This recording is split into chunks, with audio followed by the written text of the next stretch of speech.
ఈ రోజు అయితే నేను పెసరపప్పు పాయసం చూపించబోతున్నాను.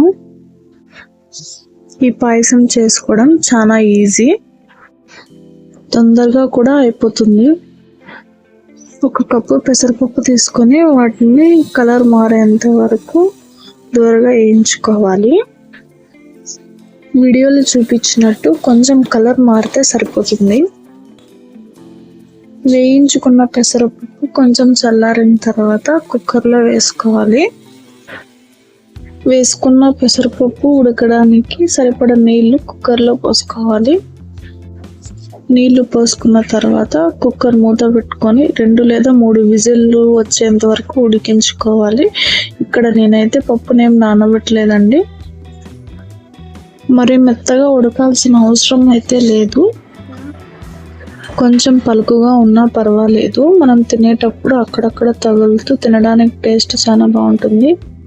ఇలా అయితే పప్పును ఉడికించి పక్కన పెట్టుకోవాలి. పెసరపప్పు తీసుకున్న కప్పుతోనే 1 కప్పు వరకు బెల్లం పడుతుంది. 1 కప్పు బెల్లంలో కొన్ని నీళ్లు వేసుకొని కరిగించుకోవాలి. పాకం రావాల్సిన అవసరం లేదు, జస్ట్ కరిగితే సరిపోతుంది.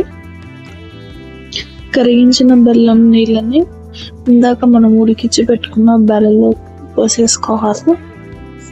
పోసుకున్న తర్వాత ఈ పప్పును అయితే 5 నుంచి 10 నిమిషాల వరకు ఉడికించుకోవాలి.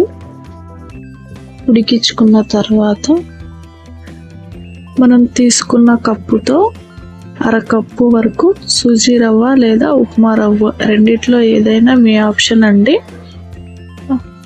కొంచెం కొంచెం వేస్తూ ఉండలు లేకుండా కలుపుకోవాలి.